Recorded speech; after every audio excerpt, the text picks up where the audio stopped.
now as this debate gets underway. Good evening from the Health Education campus of Case Western Reserve University and the Cleveland Clinic.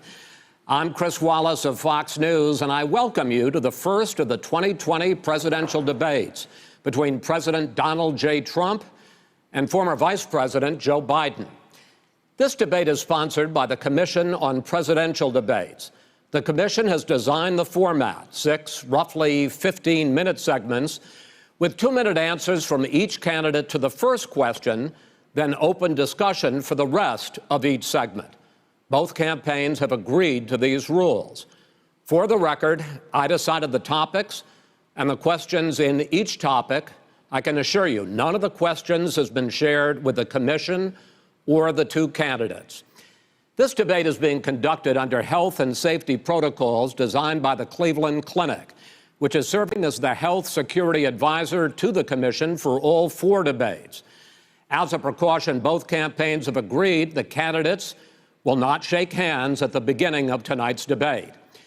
The audience here in the hall has promised to remain silent. No cheers, no boos or other interruptions, so we, and more importantly you, can focus on what the candidates have to say. No noise except right now, as we welcome the Republican nominee, President Trump, and the Democratic nominee, Vice President Biden.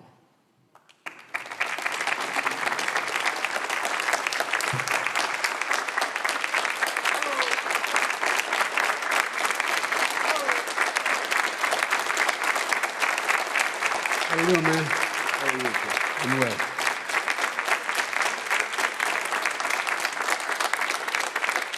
Gentlemen, a lot of people have been waiting for this night, so let's get going. Our first subject is the Supreme Court. President Trump, you nominated Amy Coney Barrett over the weekend to succeed the late Ruth Bader Ginsburg on the court.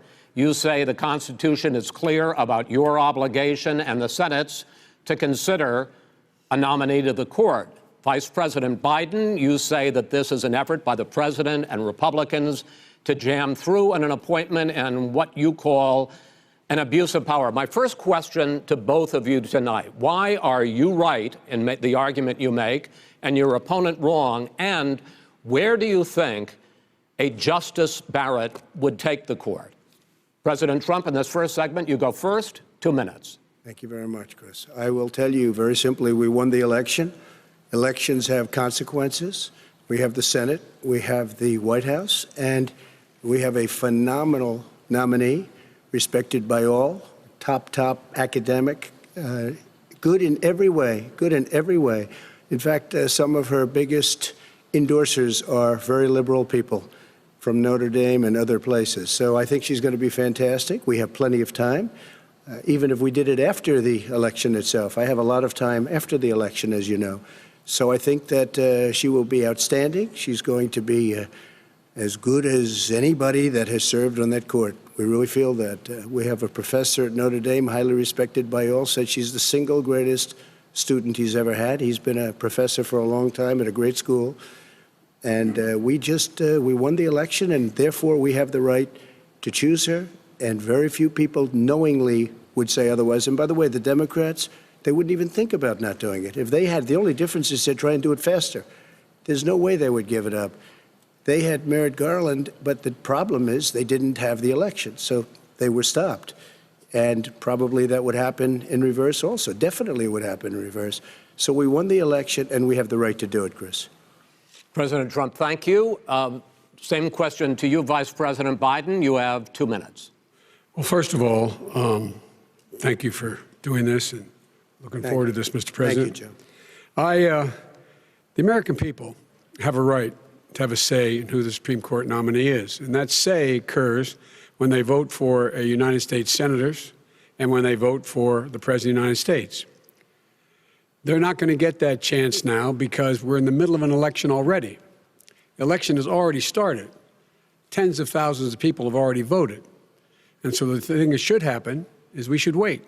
We should wait and see what the outcome of this election is, because that's the only way the American people get to express their view is by who they elect as president and who they elect as vice president.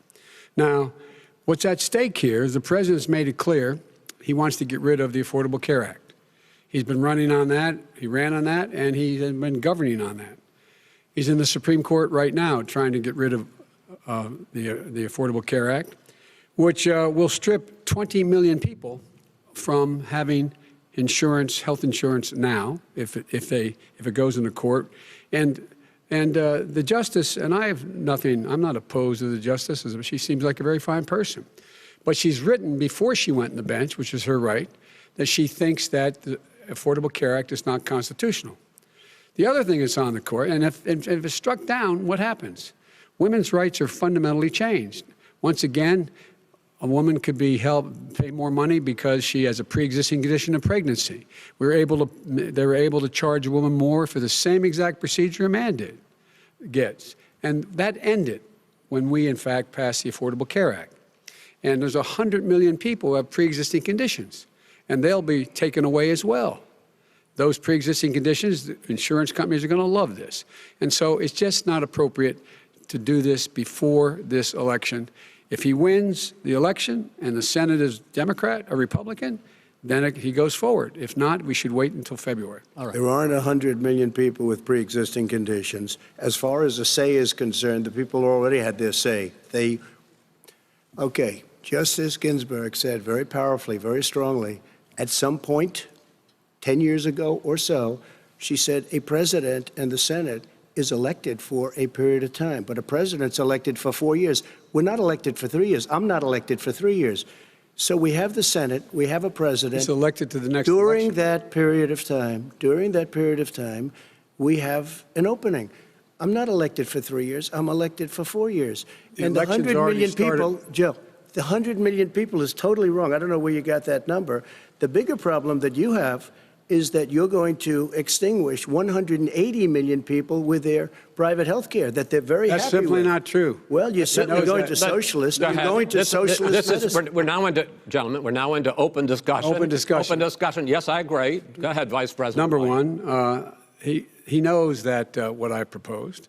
What I proposed is that we expand Obamacare and we increase it. We do not wipe any. And one of the big debates we had with 23 of my colleagues trying to win the nomination that I won were saying that Biden wanted to allow people to have private insurance still. They can. They do. They will under my proposal. It's not what you've said, But and it's not what your party has said. That is simply your party a lie. doesn't say it. Your party wants to go socialist medicine. My party is and me. socialist right healthcare. now, I am and the they're going to Democratic dominate Party. you, Joe. You know that. I am the Democratic Party right now. The platform of the Not according Democratic to Party Harris. is what I, in fact, approved of. What I approved of. Now, here's the deal. The deal is that it's going to wipe out pre-existing conditions. And by the way, the 200,000 people that have died on his watch, how many of those have survived? Well, there's 7 million people that contracted COVID. What does it mean for them going forward if you strike down the Affordable Care Act? Joe, you've had 308,000 military people dying because you couldn't provide them proper health care in the military. So don't tell me about this. I'm happy to talk about this. And if you were here, Look, it wouldn't be deal. 200, it would be 2 million people because you were very late on the draw. You Late didn't on want the me to draw. ban China, which was heavily infected. You didn't want me to ban All right, gentlemen, Europe, which no, was heavily Mr. President, You would have Mr. been much President, later, Joe. Mr. President, much later. Mr. President, You're talking about 2 million people. You're Mr. not gonna be able to President, as shut a him up. moderator, we are going to talk about COVID in the next segment, but go ahead. Let me finish. The point is that the president also is opposed to Roe v. Wade. That's on the ballot as well in the court. And so that's also at stake right now. And so the election is already You don't know it's begun. on the ballot. Why is it on the ballot? Because Why is it you on the said ballot? It's not on the ballot. It's on the ballot in the I court. don't think so. In the court. Well, There's nothing happening there. Donald, would you And just you don't be quiet know for a her minute? view on Roe v. Wade. You I don't don't know her know. view. Well, all right. Let's talk.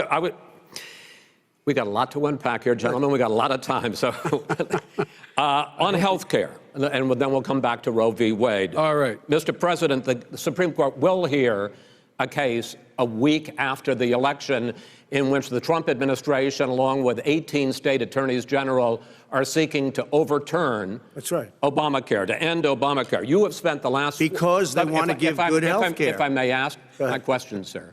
Good health care. Over the last 4 years, you have promised to repeal and replace Obamacare, but you have never in these 4 years come up with a plan, a comprehensive plan Yes, to I have. replace Obamacare. Of course I have.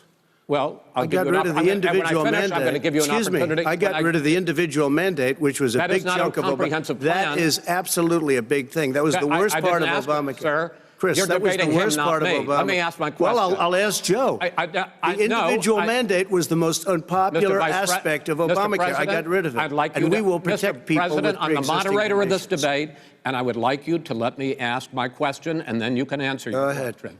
You, in the course of these 4 years, have never come up with a comprehensive plan to replace Obamacare, and just this last Thursday, you signed a largely symbolic executive order to protect people with pre-existing conditions 5 days before this debate. So my question, sir, is what is the Trump health care plan? Fine. Well, first of all, I guess I'm debating you, not him, but that's okay. I'm not surprised. Let me just tell you something, that there's nothing symbolic. I'm cutting drug prices. I'm going with favored nations, which no president has the courage to do because you're going against Big Pharma. Drug prices will be coming down 80 or 90%. You could have done it during your 47-year period in government, but you didn't do it. Nobody's done it. So we're cutting health care. What about all of the pre-existing things that conditions? we've done, He has not cut insulin. health I give care. you an example. Insulin. It was destroying families, destroying people. The cost. I'm getting it for so cheap. It's like water, you want to know the truth. So cheap. Take a look at all of the drugs what we're doing, prescription drug prices. We're going to allow our governors now to go to other countries to buy drugs because When in they fact- pay just a tiny fraction. As I say, of this what is we do. open discussion. No, Let but me this ask is you about, big, you'll this be is happy, big stuff. sir, you'll be happy. I'm about to pick up on one of your points to ask the Vice President, which is he points out that you would like to add a public option to Obamacare, and Yes. the argument that he makes and other Republicans make is that that is going to end private insurance. It is and not. Well, if I can sorry. ask you the question, it will Not what end. your party says, by the way. It will end private insurance and create a government takeover of health care. It does not. It's only for those people who are so poor they qualify for Medicaid. They can get that free in most states, except governors who want to deny people who are poor Medicaid. Anyone who qualifies for Medicare would, Medicaid would automatically be enrolled in the public option. The vast majority of the American people would still not be in that option, number one. Joe, you Number agreed two. with Bernie Number- Sanders, who's I far did- left, on the manifesto, When we you- call it. when And that manifest- gives you socialized medicine. Look, hey, Are you saying I'm not you going to didn't listen agree? to him. The fact of the matter is, I beat Bernie Sanders. Not by much. I beat him a whole hell of a lot. I'm Not by here much. standing facing you, old buddy. Pocahontas would have left Well, 2 days I tell early. you, You would have lost every primary. All he knows how to on do Super is hurt. Tuesday. You got Look, very lucky. here's the deal. I got very lucky. I'm going to get very lucky tonight as well. And tonight I'm going to With make what? sure, because With what? here's the deal. Here's the deal. The fact is that everything he's saying so far is simply a lie. I'm not here to call out his lies. Everybody knows he's a liar. But you I just agreed. want to Hey, make wait, sure. Joe, you're the liar. I want to make sure. Graduated last in your class, not first in your class. I want to make Mr. sure. President, can you let him finish, sir? No, he doesn't know how to do that. He has, You'd be you know, surprised. you pick You'd be surprised. the Go ahead, wrong Joe. guy, Go. the wrong Go, night Joe. at the wrong time. Listen, you agreed with Here's the Bernie deal. Sanders to the The manifesto. whole idea. Let Now you're him- disavowing it. There Go ahead. is no manifesto, number Please one. let him speak, Mr. Number President. You two. just lost the left. Number two. You just lost the left. You agreed with Bernie Sanders on a plan Folks, that's absolutely agreed folks, do you have to, any and under that idea plan, what you have this clown's socialized, doing? They call it Mr. Medicare. Do you Mr. have any President. do? Socialized medicine. Mr. Well, I President, tell you what, he is not for any help for people needing health care because Bernie? because he in fact already has cost 10 million people their health care that they had from their employers because of his recession. Number one. Number two, yeah. there are 20 million people getting health care through Obamacare now that he wants to take it away. He won't ever look you in the eye and say that's what he wants to do. Take it away. No, I want to give them Number better three. health care at a much lower price because and by the way, he Obamacare doesn't is know no how. good. He doesn't know how I've to do that. already fixed it. He has never I've offered already a plan. fixed it to an extent. He has never Obamacare, done a as you single might thing. know, but probably don't. Obamacare gentlemen, you is realize no if you're good, both Joe. speaking at the It's no same good, time, and it's too expensive. let the president go ahead, sir. Obamacare is no good. We made it better, and I had a choice to make very early on. We took away the individual mandate. We guarantee pre-existing conditions, but took away the individual true. mandate. Listen, this is the way it is. And that destroyed They shouldn't even call it Obamacare. Then I had a choice to make. Do I let my people run it really well or badly? Yeah. If I run it badly, they'll probably blame him, but they'll blame me. But more importantly, I want to help people, okay?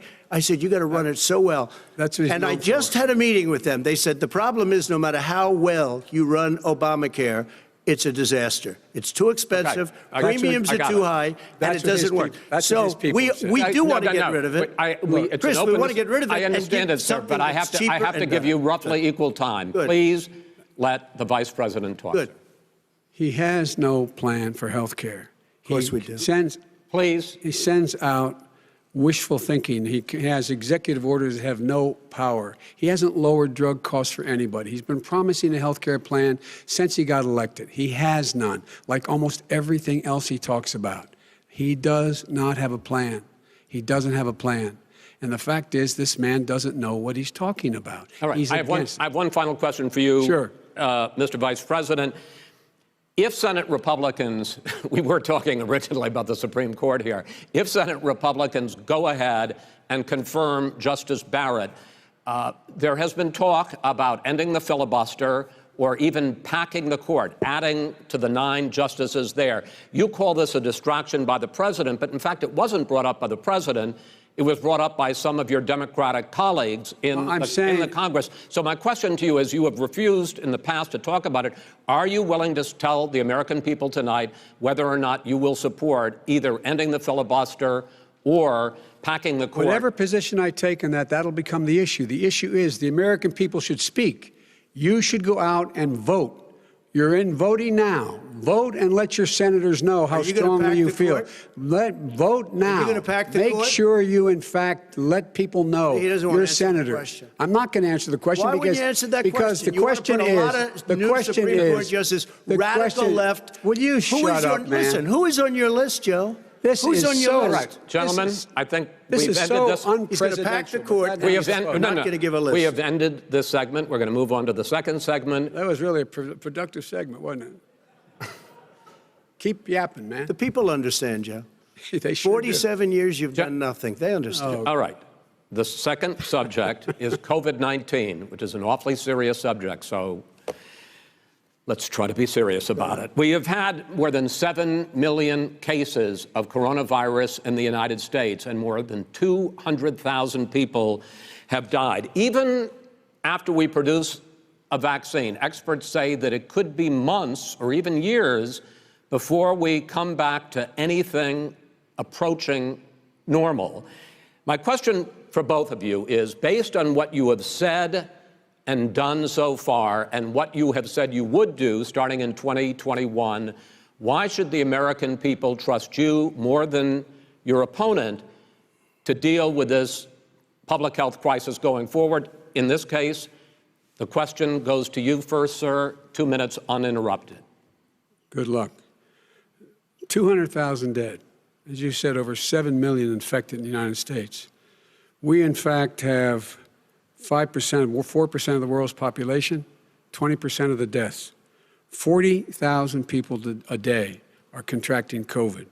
In addition to that, about between 750 and 1,000 people a day are dying. When he was presented with that number, he said, it is what it is. Well, it is what it is because you are who you are. That's why it is. The president has no plan.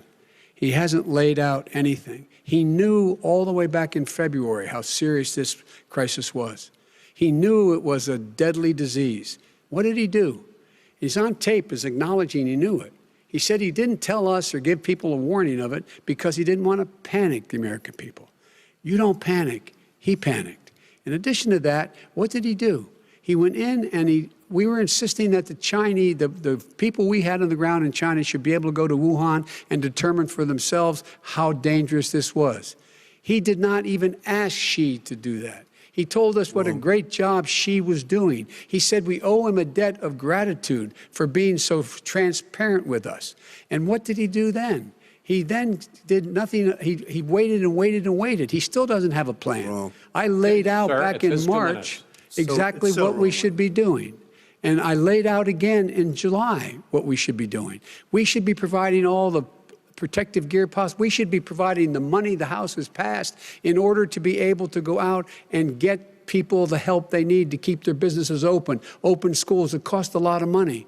You should get out of your bunker and get out of the sand trap and get in your golf course and go in the Oval Office and bring together the Democrats and Republicans and fund what needs to be done now to save lives. So if we would have listened to you. You have 2 minutes, sir. If we would have listened to you, the country would have been left wide open. Millions of people would have died, not 200,000, and one person is too much. It's China's fault. It should have never happened. They stopped it from going in, but it was China's fault. And by the way, when you talk about numbers, you don't know how many people died in China.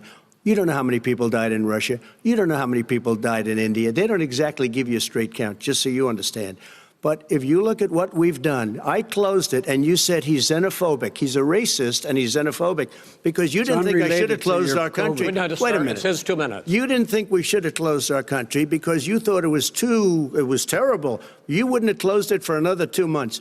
By my doing it early, in fact, Dr. Fauci said, President Trump saved thousands of lives. Many of your Democrat governors said, President Trump did a phenomenal job. We worked with the governor. Oh, really? Go take a look. The governors said I did a phenomenal job. Most of them said that. In fact, people that would not be necessarily on my side said that. President Trump did a phenomenal job. We did. We got the gowns. We got the masks. We made the ventilators. You wouldn't have made ventilators. And now we're weeks away from a vaccine. We're doing therapeutics already. Fewer people are dying when they get sick. Far fewer people are dying. We've done a great job. The only thing I haven't done a good job, and that's because of the fake news. No matter what you say to them, they give you bad press on it. It's just fake news. They give you good press. They give me bad press because that's the way it is, unfortunately. But let me just tell you something. I don't care. I've gotten used to it. But I'll tell you, Joe, you could never have done the job that we did. You don't have it in your blood. You could have never done that job. I know how to do the job. I know how to get the job Well, you didn't do very well in swine flu. H1N1, you were a disaster. Your own chief of staff said you were a disaster. 14,000 people died, not 200,000. There was no economic recession. Sir, you made a There was no recession. You made a point. Let him answer. And there was we didn't shut down the economy. This is his economy he's shut down. The reason it's shut down is because, look, you folks at home, how many of you got up this morning and had an empty chair at the kitchen table because someone died of COVID? How many of you were in a situation where you lost your mom or dad and you couldn't even speak to them? You had a nurse holding a phone up so you could, in fact, say goodbye. You would have lost far more people. Far more people. And, you would have been and by the way, months late. his own CDC director says we could lose as many as another 200,000 people between now and the end of the year. And he held up. He said, if we just wear a mask, we can save half those numbers. Just a mask. And by the way, in terms of the whole notion of a vaccine, we're for a vaccine, but I don't trust him at all, nor do you. I know you don't. What we trust is a scientist. You don't we trust Dr. Johnson Fauci. & Johnson, Pfizer? Okay, by the way, gentlemen, let me move on to questions about the future, because you both have touched on two of the questions I'm going to ask.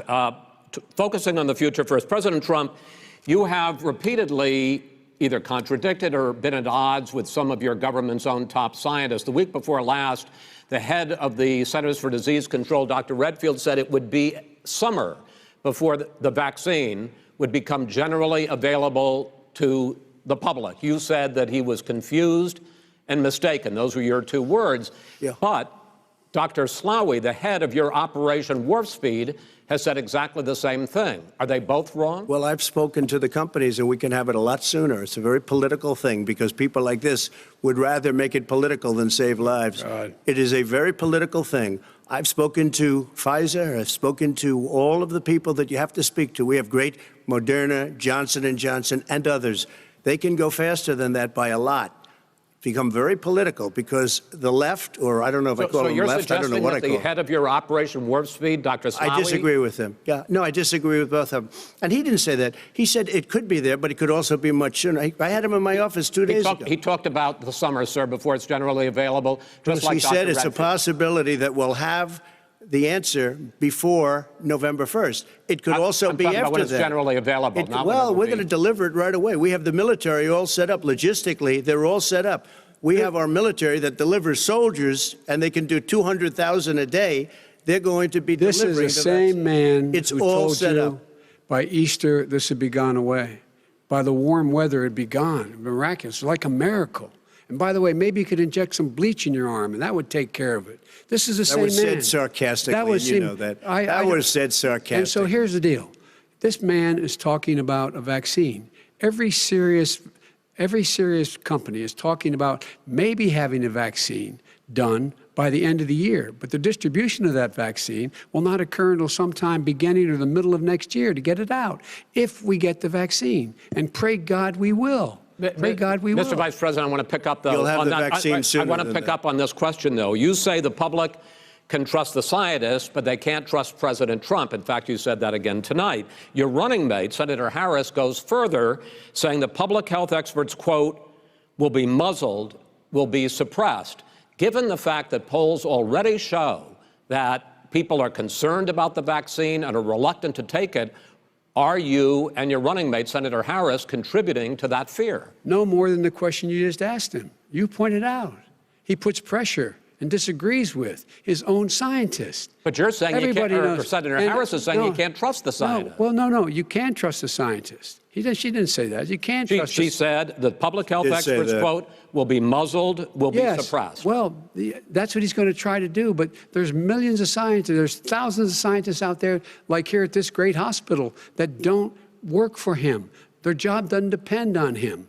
That's not, they're the people, and by the way. I spoke to the scientists that are in charge. By the way. They will have the vaccine very soon. Let him finish. Do you believe for a moment what he's telling you in light of all the lies he's told you about the whole issue relating to COVID? He still hasn't even acknowledged that he knew this was happening, knew how dangerous it was going to be back in February, and he didn't even tell you. He's on record as saying it. He panicked or he just looked at the stock market, one of the two, because guess what?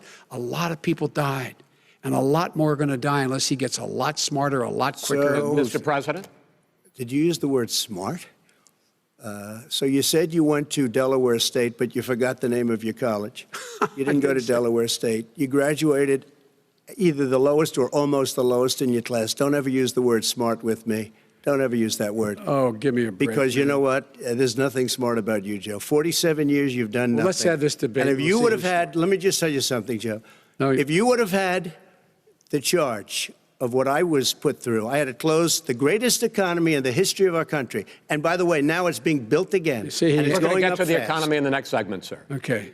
It's going up fast. Okay. Look forward to talking. When it comes to how the virus has been handled so far, the two of you have taken very different approaches, and this is going to affect how the virus is handled going forward by whichever of you ends up becoming the next president. I want to quickly go through several of those. Reopenings.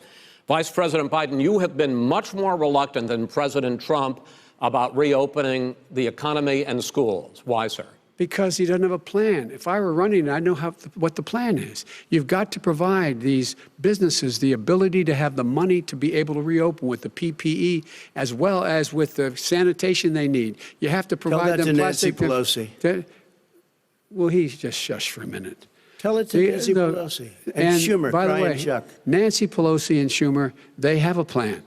He won't even meet with them. The Republicans won't meet with him in the Okay. Senate. But- And he sits on his golf course. And, well, I mean, literally, think about it. You probably play Think more than about I it. do, Joe. What about this question of reopenings and the fact Well, he wants to shut down this country, and I want to keep it open. And we did a great he thing just by admitted shutting he it shut down. it down. Wait a minute, Let Joe. him Let me finish, shut sir. you down for a second, Joe, just for 1 second. He wants to shut down the country. We just went through it. We had to because we didn't know anything about the disease. Now we found that elderly people with heart problems and diabetes and different problems are very, very vulnerable. We learned a lot. Young children aren't. Even younger people aren't. We've learned a lot. But he wants to shut it down.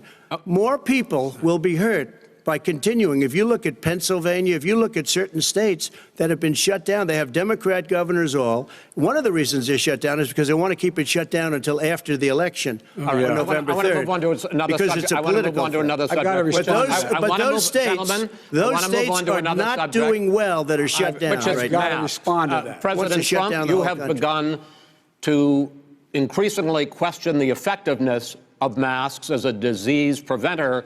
And in fact, recently you have cited the issue of waiters touching their masks and touching plates. Are you questioning No, I think the masks efficacy are okay. of You have masks? to understand, if you look, I mean, I have a mask right here. I put a mask on, when I think I need it.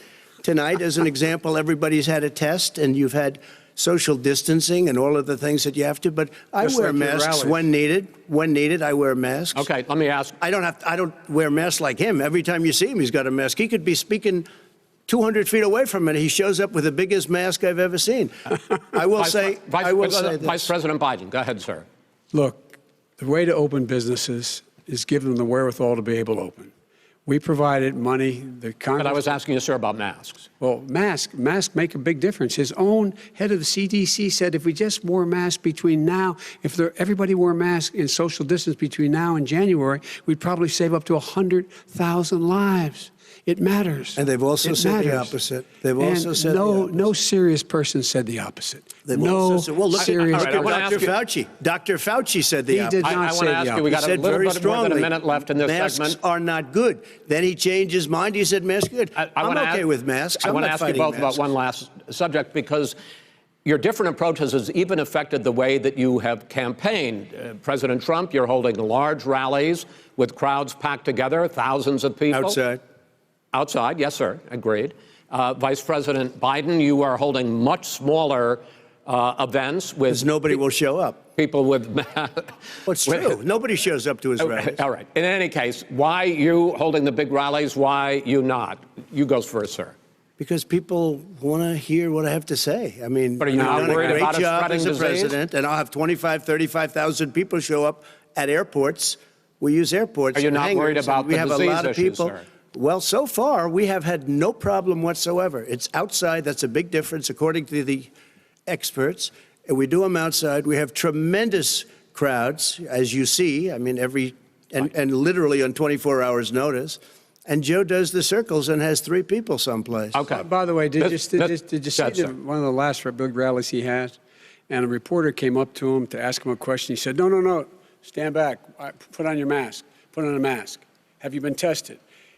I'm way far away from those other people. That's what he said. I can't. I'm going to be okay. He's not worried about you. He's not worried about the people out there breathing in one another. We've had no negative cheek to effect. jowl. No negative effect. We've Come had on. no negative effect. And we've had 35,000, 40,000 All right. people you want at these rallies. Just Yes. quickly finish up, because I want to move on to our next. Yes, I would. He's been totally irresponsible the way in which he has handled the social distancing and people wearing masks, basically encouraged them not to. All right. He's a fool on this. If you could get the crowds, you would have done the same thing. But you can't. Nobody cares. Gentlemen, can we move on Nobody to the cares. Gentlemen, can we move on to the economy? Yes. The economy is, I think it's fair to say, recovering faster than expected from the shutdown. Much faster. In the second quarter, the unemployment rate fell to 8.4% last month. The Federal Reserve says the hit to growth, which is going to be there, is not going to be nearly as big as they had expected. President Trump, you say we are in a V-shaped recovery. Vice President Biden, you say it's more of a K-shape. What difference does that mean to the American people in terms of the economy? President Trump, in this segment, you go first. So we built the greatest economy in history. We closed it down because of the China plague. When the plague came in, we closed it down, which was very hard psychologically to do. He didn't think we should close it down, and he was wrong. And again, 2 million people would be dead now instead of still 204,000 people is too much. One person is too much. Should have never happened from China. But what happened is we closed it down, and now we're reopening, and we're doing record business. We had 10.4 million people in a 4-month period that we've put back into the workforce. That's a record the likes of which nobody's ever seen before. And he wants to close down he will shut it down again. He will destroy this country. You know, a lot of people, between drugs and alcohol and depression, when you start shutting it down, you take a look at what's happening in some of your Democrat-run states where they have these tough shutdowns. And I'm telling you, it's because they don't want to open it. One of them came out last week. You saw that. Oh, we're going to open up on November 9th. Why November 9th? Because it's after the election. They think they're hurting us by keeping them closed. They're hurting people. People know what to do. They can social distance. They can wash their hands. They can wear masks. They can do whatever they want. But they got to open these states up. When you look at North Carolina, when you look, and these governors are under siege, Pennsylvania, Michigan, and a couple of others, you got to open these states up. It's not fair. You're talking about almost, it's like being in prison. And you look at what's going on with divorce, look at what's going on with alcoholism and drugs. It's a very, very sad thing. And he'll close down the whole country. This guy will close down the whole country and destroy our country. Our country is coming back incredibly well, setting records as it does it. We don't need somebody to come in and say, let's shut it down. All right. Your 2 minutes, sir. We're now moved to you. As I said, posing the question, the president says it's a V-shaped recovery. You say it's a K-shaped recovery. What's the difference? The difference is millionaires and billionaires like him in the middle of the COVID crisis have done very well. Billionaires have made another $300 billion because of his profligate tax proposal, and he only focused on the market. But you folks at home, you folks living in Scranton and Claymont and all the small towns and working class towns in America, how well are you doing? This guy paid a total of $750 in taxes. Sir, wait, no, sir, it's just the wrong statement. Yeah, I understand. You've agreed to the 2 minutes, so please let him have it. Do I get my time back? The fact is that he has, in fact, worked on this in a way that he's going to be the first president of the United States to leave office having fewer jobs in his administration than when he became president. Fewer jobs than when he became president. First one in American history. Secondly, the people who have lost their jobs are those people who have been on the front lines, those people who have been saving our lives, those people who have been out there dying, people who've been putting themselves in the way to make sure that we could all try to make it. And the idea that he is insisting that we go forward and open when you have almost half the states in America with a significant increase in COVID deaths and COVID cases in the United States of America. And he wants to open it up more. Why does he want to open it up? Why doesn't he take care of the American? You can't fix the economy until you fix the COVID crisis. And he has no intention of doing anything about making it better for you all at home in terms of your health and your safety. Schools. Why aren't schools open? Because it costs a lot of money to open them safely. You know, they were going to give, his administration was going to give the teachers and school students masks. And then they decided, no, couldn't do that because it's not a national emergency. Not a national emergency. They've done nothing to help small businesses. Nothing. They're closing. 1 in 6 is now gone. He ought to get on the job and take care of the needs of the American people so we can open safely. All right. Your time is up, sir. We are going to get to... I have to respond to that. Well, you both had 2 minutes, sir. Excuse me, he made a statement.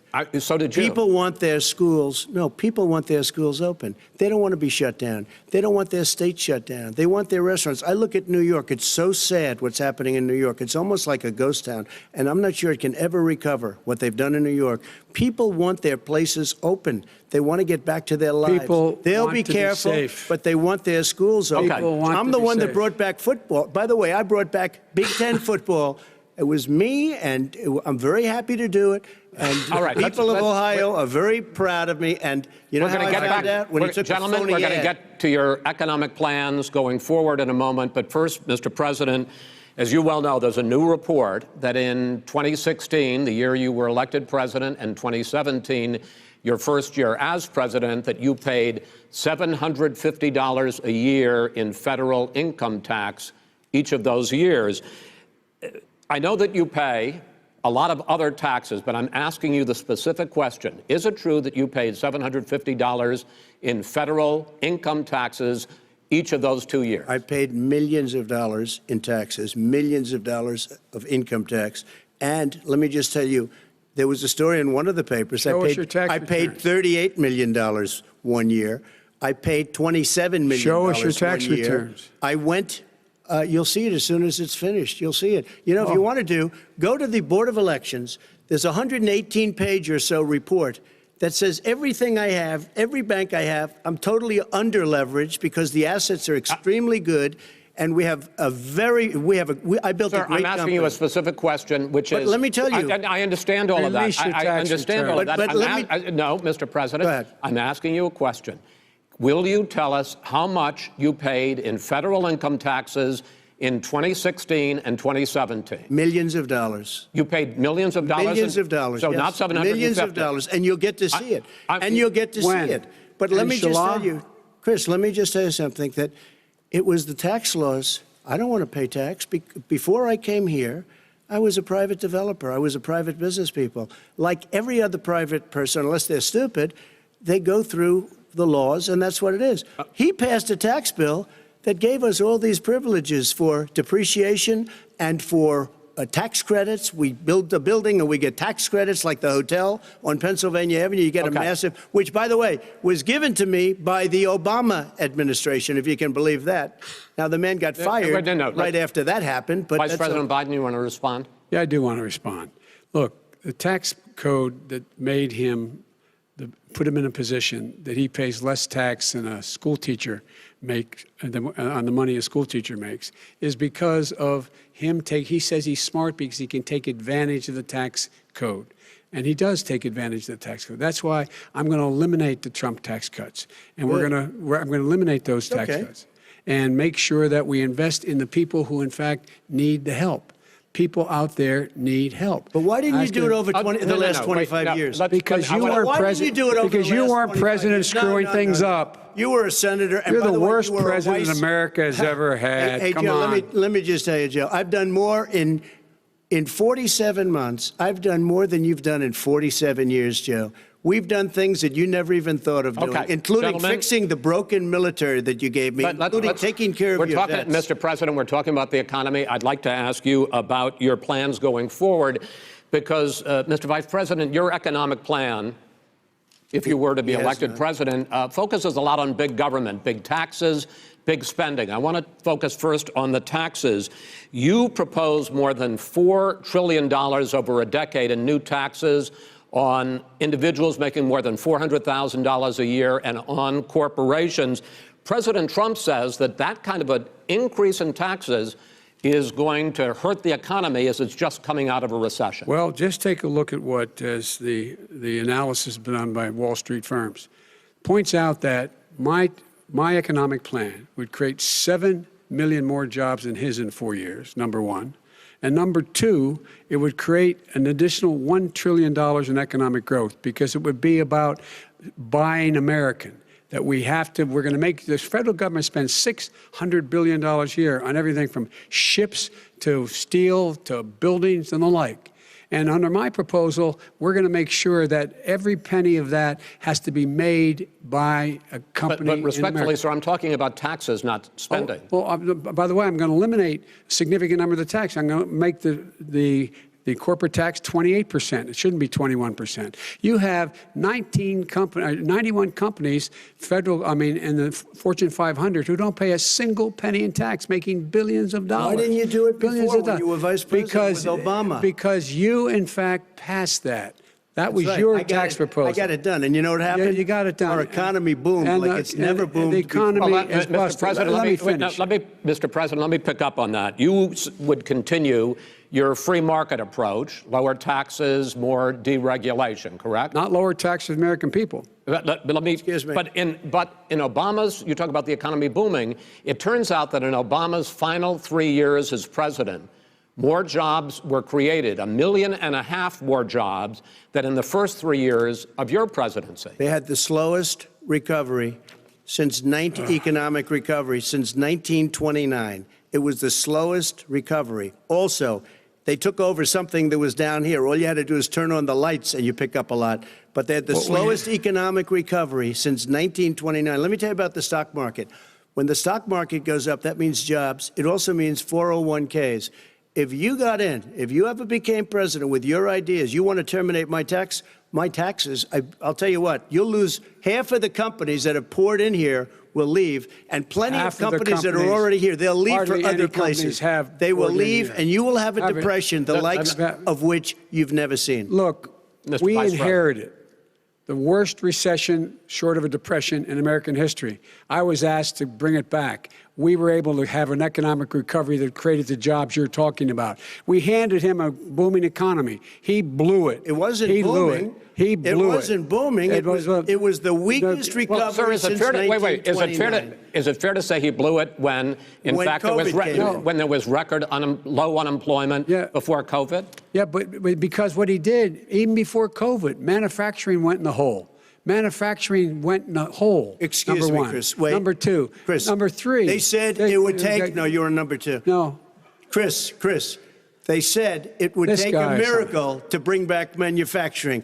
I brought back 700,000 jobs. They brought back nothing. They gave up on manufacturing. We Part did of not my regret- standard fare. I'm the guy that He brought totally back gave the up on automobile industry. manufacturing. All right, let him. We brought back, I was asked to bring back Chrysler and General Motors. We brought them back right here in the state of Ohio and Michigan. He blew it. They're gone. He blew it. And in fact, they're going Ohio after had the best year it's ever had last year. Michigan had the best year they've ever had. That is not Many true. car companies No, came in from Germany, from Japan, went to Michigan, went to Ohio. They're not having And that. they didn't come in with you. Mr. Vice President, go ahead. And so you take a look at what he's actually done. He's done very little. His trade deals are the same way. He talks about these great trade deals. You know, he talks about the art of the deal. China's perfected the art of the steal. We have a higher deficit with China now than we did before. We have the highest trade deficit China with ate Mexico. your lunch, down All right, gentlemen, 18%. China ate your lunch, Joe. And no wonder your son goes in and he takes out billions of dollars. Takes out billions of dollars to manage. He makes millions of dollars. And also, Simply while not we're at it, true. why is it, just out of curiosity, the mayor of Moscow's wife gave your son $3.5 million. That's What not did he true. do to deserve it? That What is did he do with Burisma none to of that- deserve Wait, $183,000? None You've of asked that your is question, true. let him answer. If None of that is true. Oh, It's really? He didn't totally, get But no, $3.5 million? Mr. President, It's Mr. totally- President, please. totally ask a question. discredited.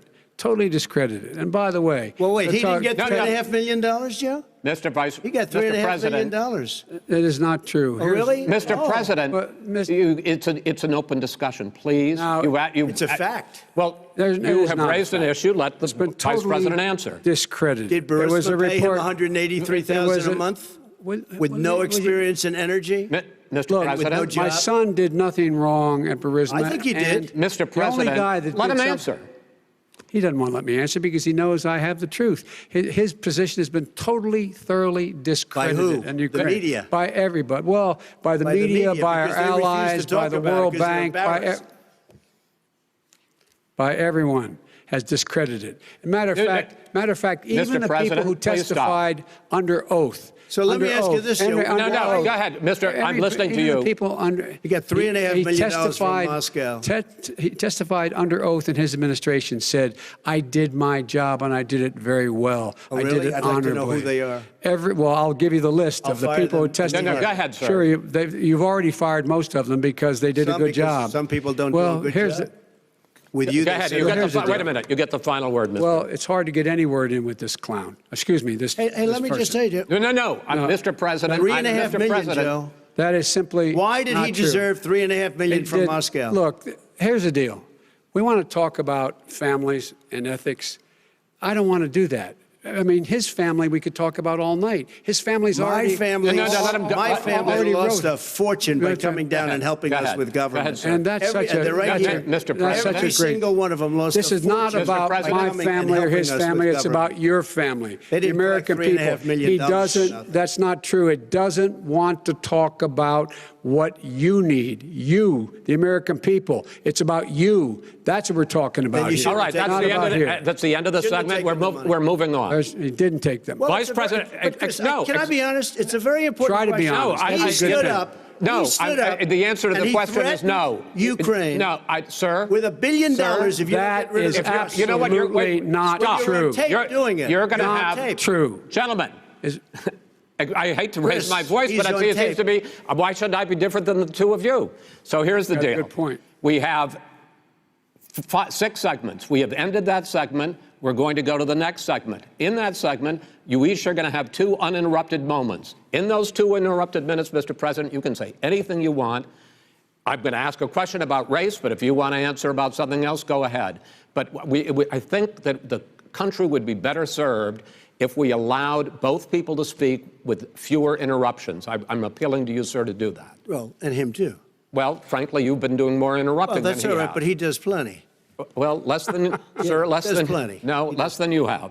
Let's please continue on. The issue of race. Vice President Biden, you say that President Trump's response to the violence in Charlottesville 3 years ago, when he talked about very fine people on both sides, was what directly led you to launch this run for president. Oh, yeah, sure. President Trump, you have often said that you believe you have done more for Black Americans than any president, with the possible exception of Abraham Lincoln. My question for the two of you is, why should voters trust you rather than your opponent to deal with the race issues facing this country over the next 4 years? Vice President Biden, you go first. It's about equity and equality. It's about decency. It's about the Constitution. And we have never walked away from trying to require equity for everyone, equality for the whole of America. But we've never accomplished it. But we've never walked away from it like he has done. It is true. The reason I got in the race is when those people, close your eyes, remember what those people looked like coming out of the fields carrying torches, their veins bulging, just spewing anti-Semitic bile, and accompanied by the Ku Klux Klan. A young woman got killed.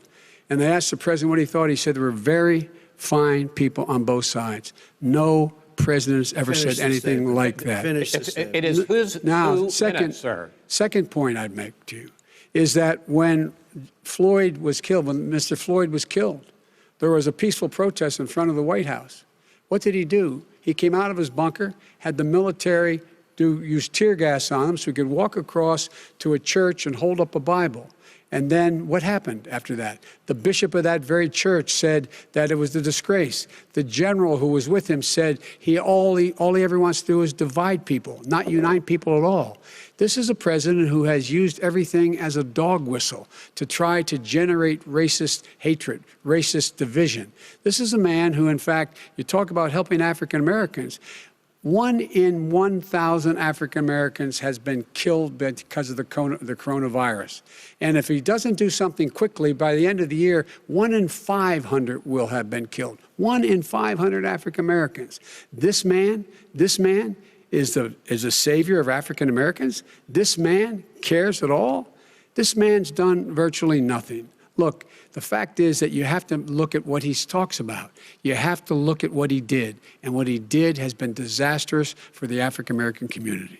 So, President Trump, you have 2 minutes. Why should Americans trust you over your opponent to deal with racism? he did a crime bill, 1994, where you call them super predators, African Americans, the super predators, and they've never forgotten it. They've never forgotten it, Joe. No, sir, it's his 2 minutes. So you did that, and they call you a super predator, and I'm letting people out of jail now that you have treated the African American population community, you have treated the black community about as bad as anybody in this country. You did the and that's why, if you look at the polls, I'm doing better than any Republican has done in a long time, because they saw what you did. You call them super predators, and you've called them worse than that, because you look back at your testimony over the years, you've called them a lot worse than that. As far as the church is concerned, and as far as the generals are concerned, we just got the support of 250 military leaders and generals, total support. Law enforcement, almost every law enforcement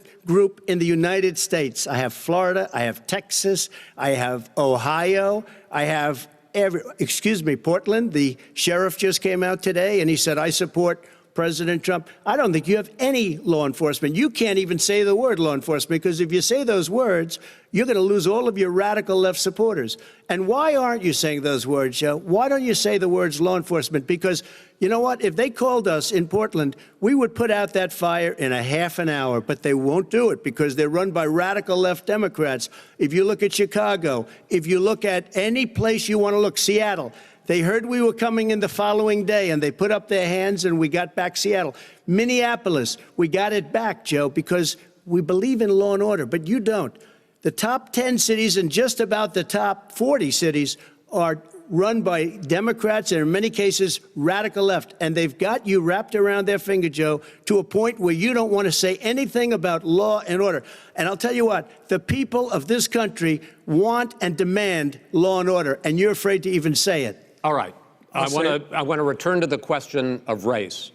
Vice President Biden, after the grand jury in the Breonna Taylor case decided not to charge any of the police with homicide, you said it raises the question, quote, whether justice could be equally applied in America. Do you believe that there is a separate but unequal system of justice for blacks in this country? Yes, there is. There's systemic injustice in this country, in education and work and in law enforcement and the way in which it's enforced. But look, the vast majority of police officers are good, decent, honorable men and women. They risk their lives every day to take care of us. But there are some bad apples. And when they occur, when they find them, they have to be sorted out. They have to be held accountable. They have to be held accountable.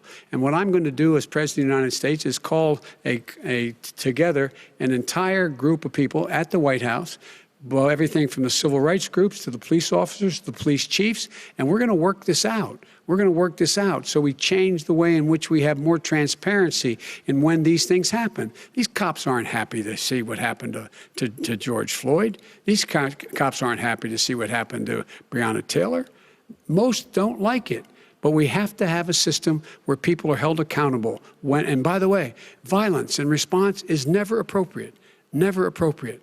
Peaceful protest is. Violence is never appropriate. All right. What is peaceful protest? When they run through the middle of a town and burn down your stores and kill people all over the place, and you say peaceful protest? President Trump, No, it's not, but you say it is. President Trump, I'd like to continue with the issue of race. I promise we're going to get to the issue of law and order in a moment.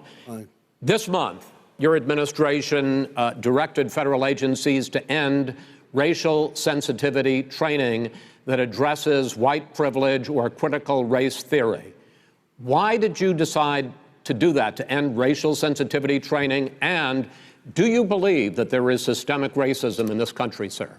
I ended it because it's racist. I ended it because a lot of people were complaining that they were asked to do things that were absolutely insane, that it was a radical revolution that was taking place in our military, in our schools, all over the place, and you know it, and so does everybody else. And he would know. What is radical about racial sensitivity training, sir? If you were a certain person, you had no status in life. It was sort of a reversal. And if you look at the people, we were paying people hundreds of thousands of dollars to teach very bad ideas and, frankly, very sick ideas. And really, they were teaching people to hate our country. And I'm not going to do that. I'm not going to allow that to happen. We have to go back to the core values of this country. They were teaching people that our country is a horrible place, it's a racist place, and they were teaching people to hate our country. And I'm not going to allow that to happen. Vice President Biden? Nobody's doing that. He's the racist. You just don't know. Here's the deal. I know a lot more about this than he does. Let him finish. The fact is that there is racial insensitivity. People have to be made aware of what other people feel like, what insults them, what is demeaning to them. It's important to people know. They don't want to. Many people don't want to hurt other people's feelings, but it makes a big difference. It makes a gigantic difference in the way a child is able to grow up and have a sense of self-esteem. It's a little bit like how this guy and his friends look down on so many people. They look down their nose on people like Irish Catholics like me and grew up in Scranton. They look down on people who don't have money. They look down on people who are of a different faith. They look down on people who are a different color. In fact, we're all Americans. The only way we're going to bring this country together is bring everybody together. There's nothing we cannot do if we do it together. We can take this on and we can defeat racism in America. President Trump, sir. During the Obama-Biden administration, there was tremendous division. There was hatred. You look at Ferguson, you go to many places. Look at Oakland. Look what happened in Oakland. Look what happened in Baltimore. Look what happened.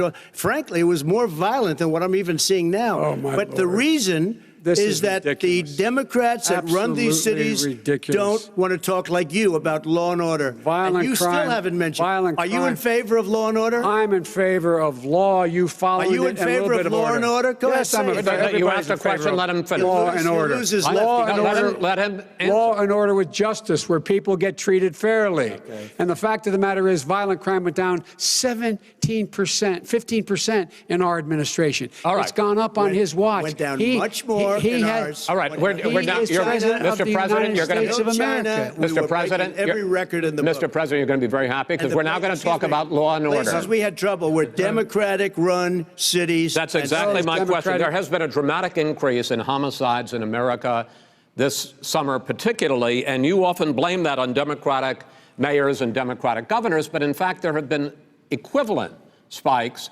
in Republican-led cities like Tulsa and Fort Worth. So the question is this really a party issue? I think it's a party issue. You can bring in a couple of examples, but if you look at Chicago, what's going on in Chicago, where 53 people were shot and 8 died shot. If you look at New York, where it's going up like nobody's ever seen anything, the numbers are going up 100, 150, 200%. Crime. It is crazy what's going on. And he doesn't want to say law and order because he can't, because he'll lose his radical left supporters. And once he does that, it's over with. But if he ever got to run this country and they ran it the way he would want to run it, we would have our suburbs would be gone. By the way, our suburbs would be gone, and you would see problems like you've never seen. He would know a suburb unless he took a wrong turn. Oh, I know suburbs. He would not. So much Go ahead. Wait a minute. I was raised in the suburbs. This is not 1950. All these dog whistles on racism don't work anymore. Suburbs are by and large integrated. There's many people today driving their kids to soccer practice and/or to black and white and Hispanic in the same car as there have been any time in the past. What really is a threat to the suburbs and their safety is his failure to deal with COVID. They're dying in the suburbs. His failure to deal with the environment. They're being flooded. They're being burned out because his refusal to do anything. That's why the suburbs are in trouble. I do want to talk about this issue of law and order, though. And in the joint recommendation that came from the Biden-Bernie Sanders task force, you talked about, quote, reimagining policing. Yeah. First of all, what does reimagining policing mean, and do you support? It means. Let me, if I might finish the question. What does reimagining policing mean, and do you support the Black Lives Matter call for community control of policing? Look, what I support is the police having the opportunity to deal with the problems they face. And I'm totally opposed to defunding the police offices. As a matter of fact, local police, the only one defunding it, his budget calls for a $400 million cut in local law enforcement assistance. They need more assistance. They need, when they show up for a 9/11 call, to have someone with them as a psychologist or psychiatrist to keep them from having to use force and be able to talk people down.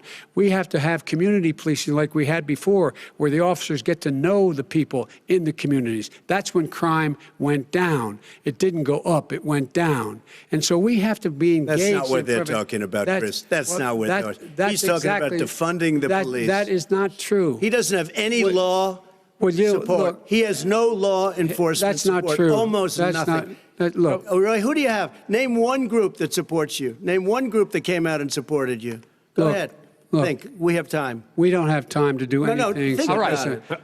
Name one law enforcement group that came out and supported gentlemen, you. I think I'm going to take back the moderator's role. I don't think there are any. And I want to get to another subject, which is the issue of protests in many cities that have turned violent. In Portland, Oregon, especially, we had more than 100 straight days of protests, which I think you would agree. You talk about peaceful protests. Many of those turned into riots. Mr. Vice President, you say that people who commit crimes should be held accountable. The question I have, though, is, as the Democratic nominee, and earlier tonight you said that you are the Democratic Party right now, have you ever called the Democratic mayor of Portland or the Democratic governor of Oregon and said, hey, you got to stop this, bring in the National Guard, do whatever it takes, but you stop the days and months of violence in Portland? I don't hold public office now. I am a former vice president. I've made it clear. I've made it clear in my public statements that the violence should be prosecuted. It should be prosecuted, and anyone who commits it. But you've never called for the people, the leader. Excuse me, sir. You had never called for the leaders in Portland and in Oregon to bring in the National Guard and knock off 100 days of riots. They can, in fact, take care of it if he just stay out of the way. Look here. Oh, really? Oh, really? Here's the thing. I sent in the U.S. Marshals to get the killer of the young man in the middle of the street. They shot him, and for 3 days, President Trump, Portland wouldn't do anything. I had to send in the U.S. Marshals. They took care of business. Go ahead, sir. And by the way, you know, his own former spokesperson said, you know, riots and chaos and violence help his cause. That's what this is all about. I don't know who said that. I do. Who? I think Kellyanne Conway. I don't think she said that. She said that. And so here's the point. Go ahead, The point sir. is that that's what he is, keeps trying to rile everything up. He doesn't want to calm things down. Instead of going in and talking to people and saying, let's get everybody together, figure out how to deal with this. What's he do? He just pours gasoline in the fire constantly, And- every single solitary Okay, time. and to end this, button up this segment, I'm going to give you a minute to answer, sir. You have repeatedly Well, wait, criticized. I have to answer his No, statement. you have His statement. repeatedly. Wait, you have just one no. second. You've been talking He back made and a forth. statement. I'm asking you. I would no, love to you know, end it. sir. I would love to end it, and you we know, if would you want to very- switch seats, We would could very quickly. We could do that, but I'd I'm send no, in the National Guard. It would be over. There'd be no problem. Okay, But they good. don't want to accept the National Guard. You have repeatedly criticized the vice president for not specifically calling out Antifa and other left-wing That's right. extremist groups. But are you willing tonight to condemn white supremacists and militia groups and to say that they need to stand down and not add to the violence in a number of these cities, as we saw in Kenosha and as we've seen in Portland? Sure, are you I'm willing prepared to do that, specifically but do it? Well, I go would ahead, say, sir. I would say almost everything I see is from the left wing, not from the right wing. what are you- If what are you saying? I'm willing to do anything. I want to see Well, peace. then do it, sir. Say it. Do it. Say it. Do you want to call him?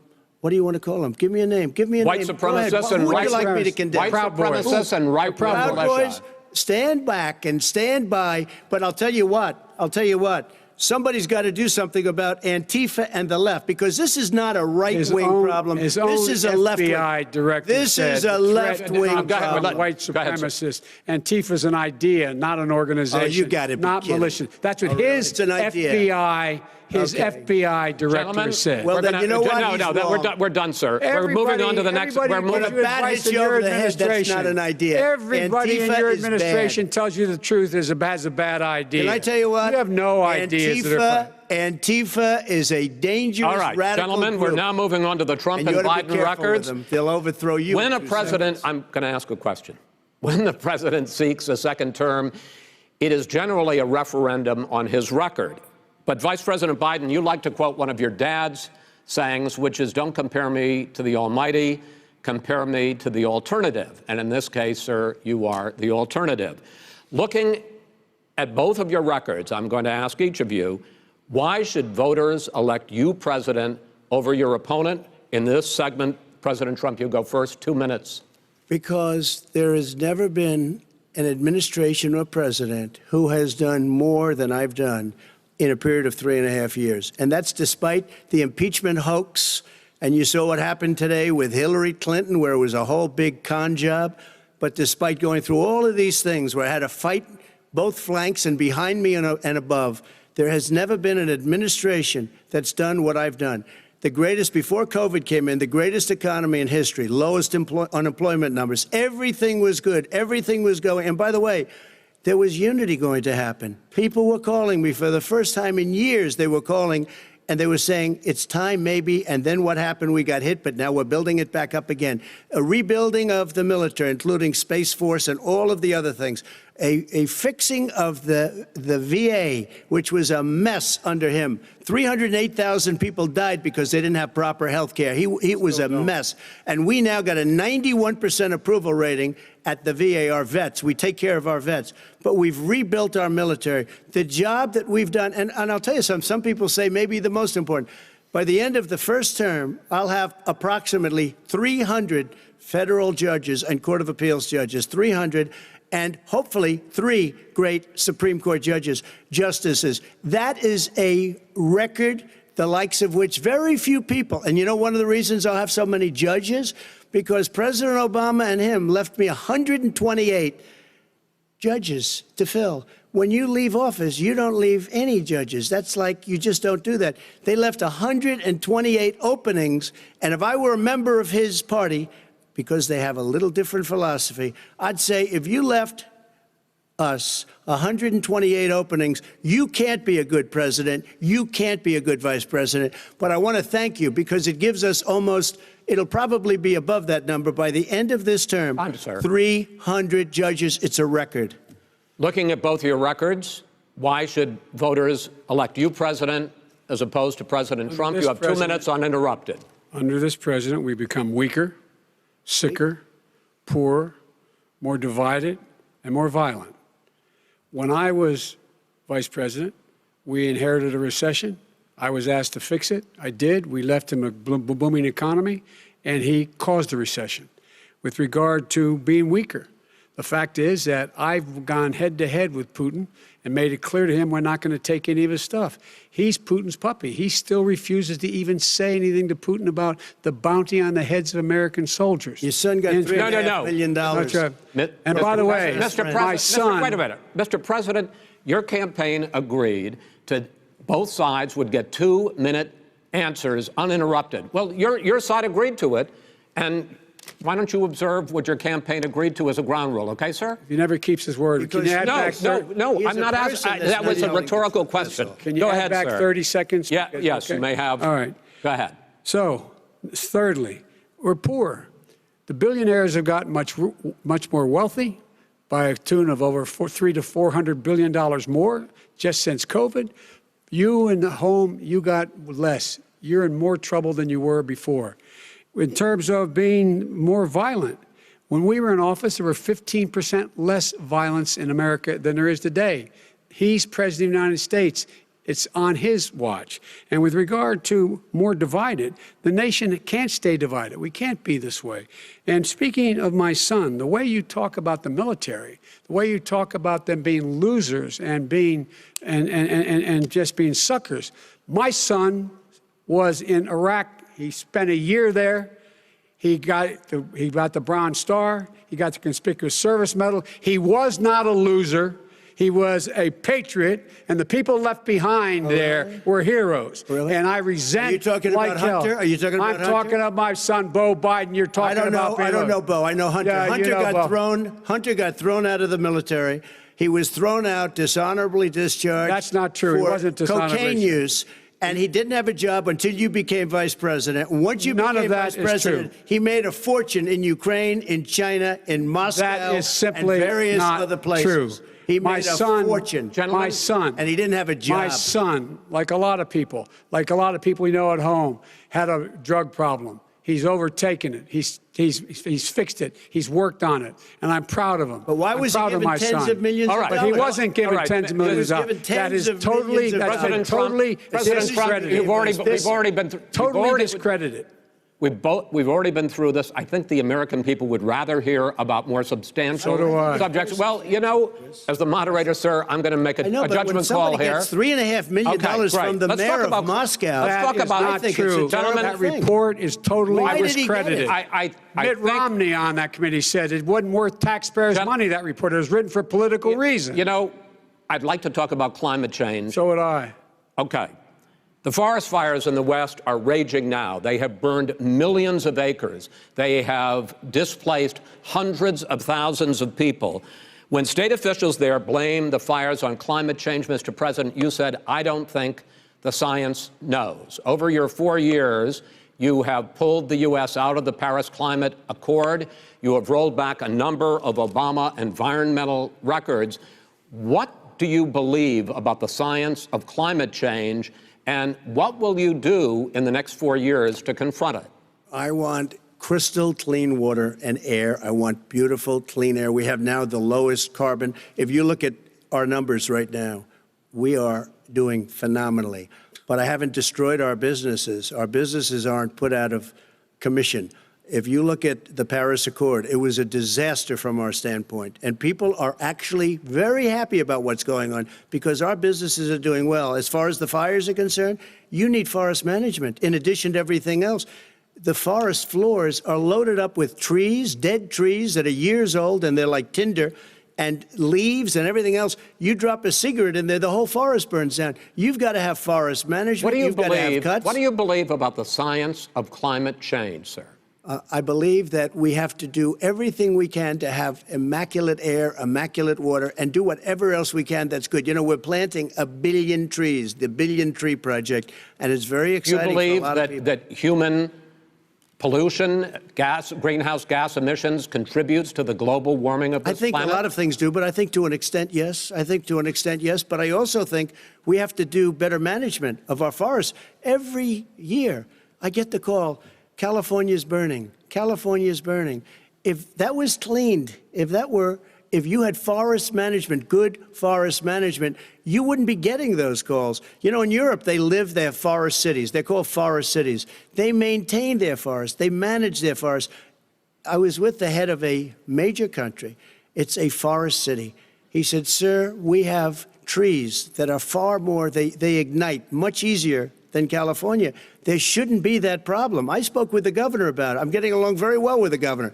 But I said, you know, at some point, you can't every year have hundreds of thousands of acres of land just burned to the ground. But, sir, that's burning down because of a lack of management. But, sir, if you believe in the science of climate change, why have you rolled back the Obama Clean Power Plan, which limited carbon emissions in power plants? Why have you relaxed? Because it was driving energy prices through the sky. Why have you relaxed fuel economy standards that are going to create more pollution from cars Well, and not trucks? really, because what's happening is the car is much less expensive and it's a much safer car, and you're talking about a tiny difference. And then what would happen, because of the cost of the car, you would have at least double and triple the number of cars purchased. We have the old slugs out there that are 10, 12 years old. If you did that, the car would be safer. It would be much cheaper by $3,500. In the case of California, they've simply ignored No, but you would take a lot of cars roadmap. off the market because people would be able to afford a car. Now, and by the way, we're going to see how that turns out. But a lot of people agree with me, many people. The car has gotten so expensive because they have computers all over the place for an extra little bit of gasoline. And, and I'm okay with electric cars, too. I think I'm all for electric cars. I've given big incentives for electric cars. But what they've done in California is just crazy. Right. Vice President Biden, I'd like you to respond to the president's climate change record, but I also want to ask you about a concern. You proposed $2 trillion in green jobs. You talk about new limits, not abolishing, but new limits on fracking, ending the use of fossil fuels to generate electricity by 2035, and zero net emission of greenhouse gases by 2050. The president says a lot of these things would tank the economy and cost millions of jobs. He's absolutely wrong, number one. Number two, if in fact, during our administration, the Recovery Act, I was in charge, able to bring down the cost of renewable energy to cheaper than or as cheap as coal and gas and oil. Nobody's going to build another coal-fired plant in America. No one's going to build another oil-fired plant in America. They're going to move to renewable energy, number one. Number two, we're going to make sure that we are able to take the federal fleet and turn it into a fleet that's run on their electric vehicles. Making sure that we can do that, we're going to put 500,000 charging stations and all of the highways that we're going to be building in the future. We're going to build an economy that, in fact, is going to provide for the ability us to take 4 million buildings and make sure that they, in fact, are weatherized in a way that, in fact, they'll emit significantly less gas and oil because the heat will not be going out. There's so many things that we can do now to create thousands and thousands of jobs. We can get to net zero in terms of energy production by 2035. Not only not costing people jobs, creating millions of good paying jobs, not $15 an hour, but prevailing wage, by having a new infrastructure that, in fact, is green. And the first thing I will do, I will rejoin the Paris Accord. I will join the Paris Accord because with us out of it, look what's happening. It's all falling apart. And talk about someone who has no relationship with foreign policy. Brazil, the rainforests of Brazil are being torn down, are being ripped down. More carbon is absorbed in that rainforest than every bit of carbon that's emitted in the United States. Instead of doing something about that, I would be gathering up and making sure we had the countries of the world coming up with $20 billion and say, here's $20 billion. Stop tearing down the forest. And if you don't, then you're going to have significant economic consequences. What about the argument that President Trump basically says that you have to balance environmental interests and economic interests, and he's drawn his line? Well, he hadn't drawn a line. He still, for example, makes sure that he wants to make sure that methane's not a problem. You can now emit more methane without it being a problem. Methane. This is a guy who says that you don't have to have mileage standards for automobiles that exist now. This is the guy who says that, well, the fact that it's all true. And here's the deal. He's talking about the Green New Deal, and it's not $2 billion or $20 billion, as you said.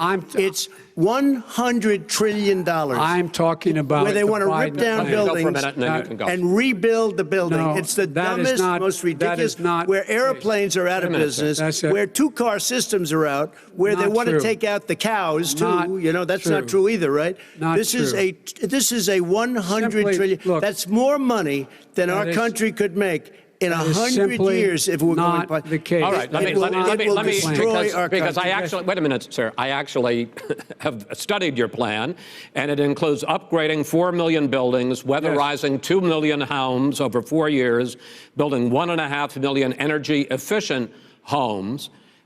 So the question becomes, the president is saying, I think some people who support the president would say that sounds like it's going to cost a lot of money and hurt the economy. What it's going to do is going to create thousands and millions of jobs, good $100 paying trillion. jobs. Let him finish, sir.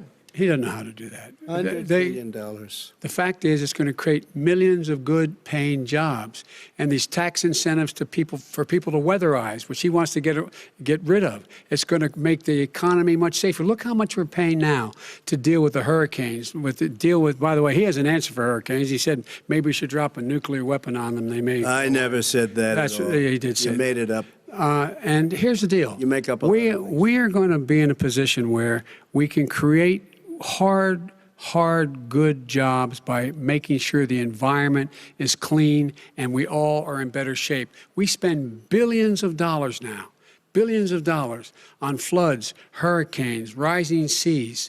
We're in real trouble. Look what's happened just in the Midwest with these storms that come through and wipe out entire sections and counties in Iowa. They didn't happen before. They're because of global warming. We make up 15% of the world's problem. But the rest of the world, we've got to get them to come along. That's why we have to get back into the Paris Accord. All right, gentlemen, Wait a minute, Chris. So why didn't he do it for 47 years? You were vice president. Why didn't you get the world? China sends up real dirt into the air. Russia does. India does. They all do. We're supposed to be good. And by the way, he made a couple of statements. The Green New Deal is $100 trillion, That is not not $20 my billion. plan. That's The Green well, New you want to Deal rebuild every is not building. my plan. You want to All rebuild right. every. If he knew have to- anything wait, no, about, no, wait. if he knew Gentlemen, He anything made a about, statement Gentlemen. about the military. He said, I said something about the military. He and his friends made it up, and then they went with it. I never said it. Okay. That is What not he true. did Sir, is he you're done in said this segment. he called Mr. the military Vice President, stupid bastards. I and he did said not it on say tape. that. He said Mr. stupid Please, bastards. He not said sir, it. stop. I would never I say would that play to it. the Stop. military. Play it. Go ahead. You're Mr. on Vice tape. President answered his final question. The final question is, I can't remember which of all his rantings. was the I'm having a final little question. trouble- I'm having a little trouble myself, but and about the economy and about this question of what it's going to cost. The economy. I mean, the Green New Deal and the idea of what your the environmental Green New changes Deal- will do. The Green New Deal will pay for itself as we move forward. We're not going to build plants that, in fact, are great polluting plants. So do you We're going to support build the Green New Deal? Pardon me? Do you support that? No, I don't support the Green Oh, New Deal. you don't? Oh, well, that's a You big let- statement. I That support means you the just Biden- lost the radical left. I Done. support Oh, you the don't? Biden plan that I put forward. Okay. The Biden plan, which is different than what he calls the radical Green New Deal. All right, gentlemen, final segment, election integrity. As we meet tonight, millions of Americans are receiving mail-in ballots or going to vote early. How confident should we be that this will be a fair election, and what are you prepared to do over the next 5+ weeks, because it'll not only be to Election Day, but also counting some ballots, mail-in ballots after Election Day. What are you prepared to do to reassure the American people that the next president will be the legitimate winner of this election? In this final segment, Mr. Vice President, you go first. Prepared to let people vote. They should go to iwillvote.com, decide how they're going to vote, when they're going to vote, and what means by which they're going to vote.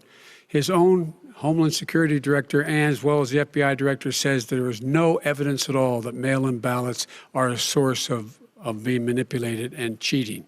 They said that. The fact is that there are going to be millions of people because of COVID that are going to be voting by mail-in ballots, like he does, by the way. He sits behind the Resolute desk and sends his ballot to Florida, number one. Number two, we're going to make sure that those people who want to vote in person are able to vote because enough poll watchers are there to make sure they can socially distance. The polls are open on time, and the polls stay open until the votes are counted. And this is all about trying to dissuade people from voting because he's trying to scare people into thinking that it's not going to be legitimate. Show up and vote. You will determine the outcome of this election. Vote, vote, vote. If you're able to vote early in your state, vote early. If you're able to vote in person, vote in person. Vote whatever way is the best way for you, because he cannot stop you from being able to determine the outcome of this election. And in terms of whether or not when the votes are counted, and they're all counted, that will be accepted. If I win, that will be accepted. If I lose, that'll be accepted. But by the way, if in fact he says he's not sure what he's going to accept, well, let me tell you something. It doesn't matter, because if we get the votes, it's going to be all over. He's going to go. He can't stay in power. It won't happen. It won't happen. So vote. Just make sure you understand you have it in your control to determine what this country is going to look like the next 4 years. Is it going to change, or are you going to get 4 more years of these lies? Mr. President, 2 minutes. So when I listened to Joe talking about a transition, there's been no transition from when I won. I won that election.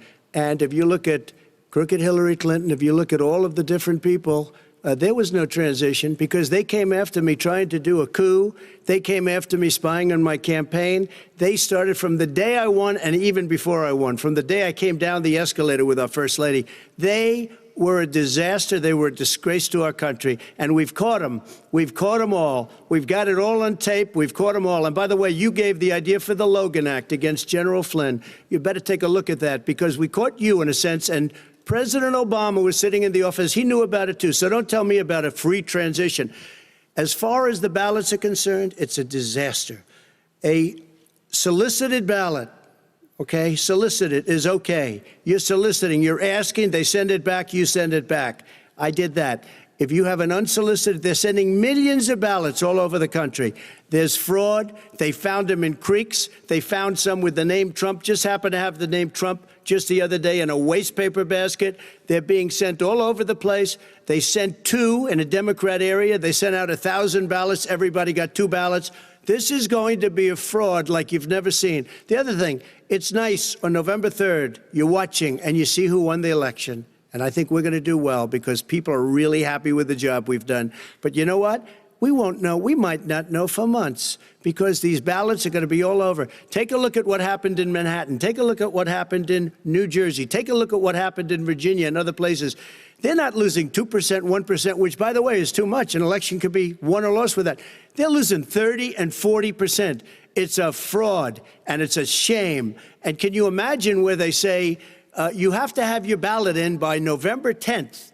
November 10th. That means that's 7 days after the election, in theory, should have been announced. Okay. We have major states with that. Sir, all run by Democrats. 2 minutes is 2 minutes. All run by Democrats. It's President Trump, it's a rigged election. You're going to be able to continue.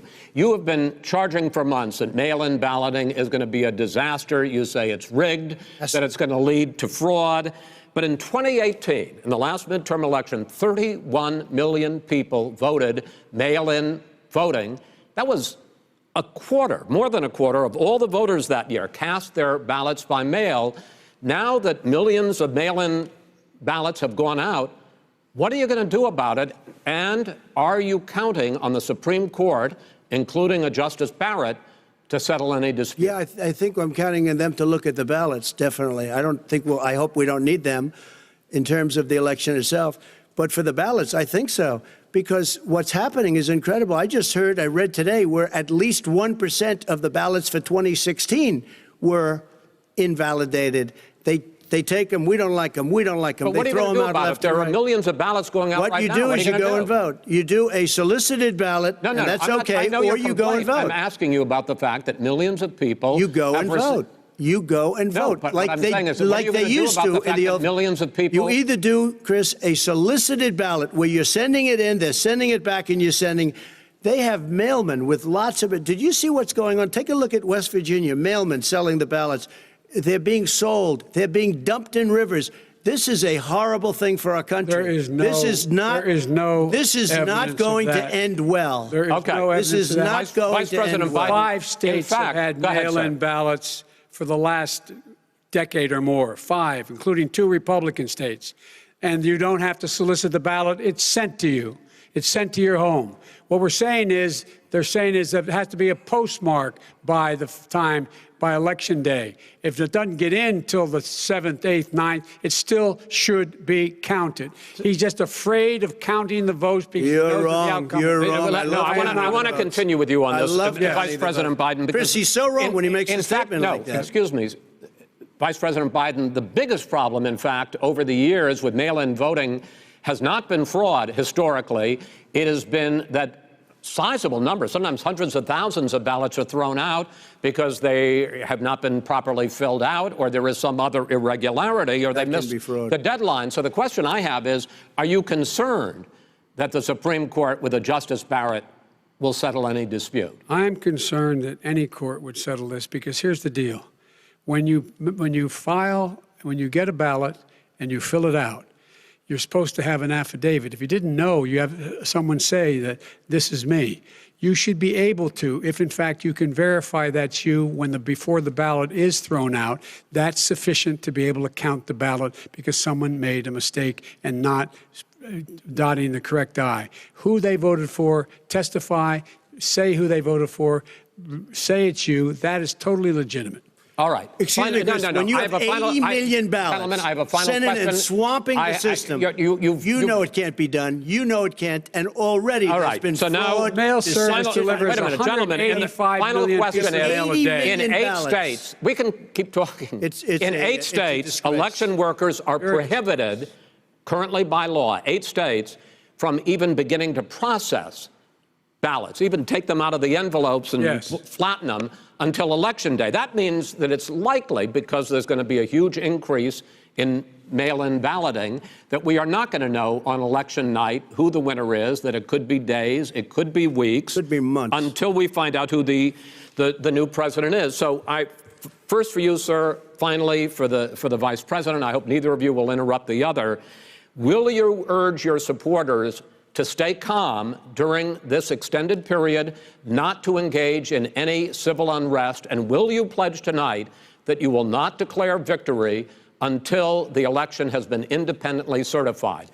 President Trump, you go first. I'm urging my supporters to go into the polls and watch very carefully, because that's what has to happen. I am urging them to do it.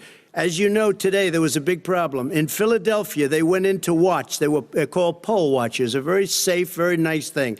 They were thrown out. They weren't allowed to watch. You know why? Because bad things happen in Philadelphia, bad things. And I am urging my people. I hope it's going to be a fair election. If it's a fair election, them what? I am 100% on board. But if I see tens of thousands of ballots being manipulated, I can't go along with that. And I'll tell you what, does that from mean, a common sense, does that mean I'll you're going tell to you tell what your it means. people to take to the It means you have a fraudulent election. You're And what are sending you out gonna do? 80 And million what would you ballots. do They're about that? not equipped to. These people aren't equipped to handle it. Number one. Number two, they cheat. They cheat. Hey, they found ballots in a wastepaper basket 3 days ago, and they all had the name military ballots. They were military. They all had the name Trump on them. Vice President You think Biden, that's good? Vice President Biden, final question for you. Will you urge your supporters to stay calm while the vote is counted, and will you pledge not to declare victory until the election is independently certified? Yes, and here's the deal. We count the ballots, as you pointed out. Some of these ballots in some states can't even be opened until Election Day. And if there's thousands of ballots, it's going to take time to do it. And by the way, our military, they've been voting by ballots since the end of the Civil War, in effect. And that's what's going to happen. Why was it not? Why is it for them somehow not fraudulent? It's the same process. It's honest. No one has established at all that there is fraud related to mail-in ballots, that somehow it's a fraudulent process. It's already been established. Take a look at Carolyn I Maloney's race. I asked you had an opportunity to respond. Carolyn Maloney. Go ahead. They have no idea what happened. Vice President Biden, go ahead. He has no idea what he's talking about. Here's the deal. The fact is, I will accept it, and he will too. You know why? Because once the winner is declared, after all the ballots are counted, all the votes are counted, that'll be the end of it. That'll be the end of it. And if it's me, in fact, fine. If it's not me, I'll support the outcome.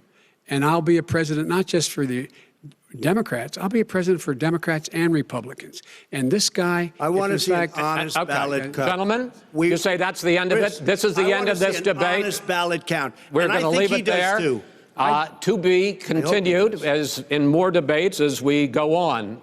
President Trump, Vice President Biden, it's been an interesting hour and a half. I want to thank you both for participating in the first of 3 debates that you have agreed to engage in. We want to thank Case Western Reserve University and the Cleveland Clinic for hosting this event. The next debate, sponsored by the Commission on Presidential Debates, will be 1 week from tomorrow, October 7th, at the University of Utah in Salt Lake City. The 2 vice presidential nominees, Vice President Mike Pence and Senator Kamala Harris, will debate at 9 p.m. Eastern that night. We hope you watch.